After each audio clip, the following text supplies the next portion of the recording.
If you think, by the way, that the war on Christianity is bad in Australia, look at Britain. There, police have been arresting even street preachers. Okay, then I will arrest you for a breach of peace. Plain and simple. What breach of peace? It's what you're doing at the moment. You're causing problems, you're disturbing people's days, and you're breaching their peace. Okay, so for that to be dealt with, if you won't go away voluntarily, we will have to arrest you. I will not go away because I need to tell them the truth. Because Jesus is the only way, the truth. Jesus is the only way, the truth, and the life. I appreciate that. And nobody. But nobody wants to listen to that. They want you to go away. Oh, you don't want to listen to that. You will listen when you are dead. You will listen when you are dead. You will listen. Take me. No. Don't take my Bible away. Don't take my Bible away. Don't take my Bible. Handcuffing a street preacher. Is the world going mad?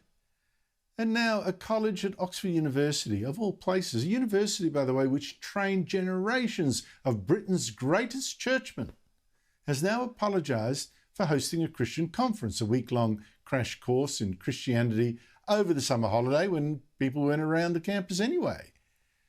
Joining me is Andrea Williams from the British campaigning organisation Christian Concern. Andrea Williams, thanks for joining me.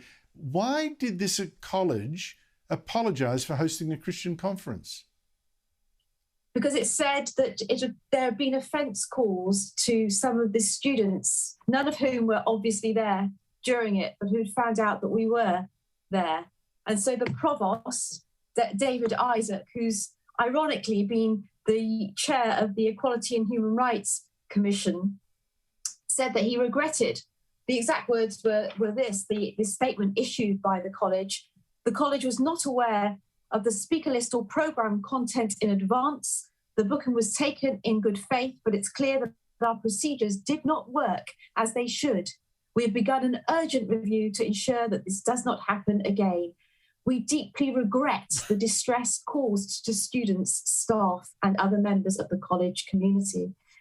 And let me say, Andrew, the reality was that when we were there, we were so warmly greeted by the staff. Indeed, the catering staff came to me. I'm the chief executive of Christian Concern, the organisation responsible for the Wilberforce Academy. And the senior catering staff came to me and said, we don't want you to go. We want you to stay. Your group is amazing. The event staff wanted us back last year. The porters thought we're just delighted. And we were also the first group back post-COVID. So they were really getting back into the groove again, but they loved having us there. So it was a total bolt out of the blue when we discovered, literally via a student magazine, that the provost had apologised, that he regretted our presence there, and that he said distress had caused. So we weren't even called about that. We weren't called about the fact that any complaint had been raised. We weren't asked to say what we thought about it. This just immediately went out into the student press and then was picked up by the national press. Well, look, what could you have possibly been doing that caused such offence? Why the shock and the horror? I mean, you're Christians. There was a suggestion I was Islamophobic. Was there any of that? Absolutely not. I mean, Andrew, in the introduction to this, you mentioned that Oxford had trained many of the great churchmen in this country and indeed across the world. Well, let me say that all week we had with us Bishop Michael Nazir Ali, an amazing bishop, a national figure here and known across the world. He was giving Bible readings in the morning, every single morning at 8:30 in the morning. We've also had with us a former Archbishop of Canterbury in a previous year of this academy. We have some of the, well, I would say, of course, but some of the most brilliant theologians coming and really giving their expertise to a group of young and vibrant students who are really keen to work out how to apply their Christian faith,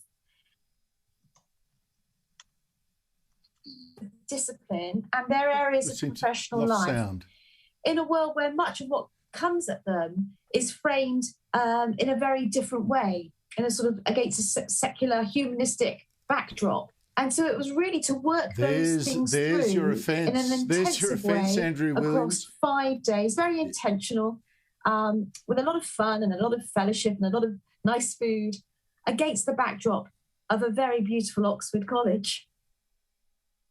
Well, there's your offence. You gave it by showing people a different way of looking at the world, and that, of course, cannot be allowed to happen. Andrea Williams, thank you so much for your time. I really appreciate it.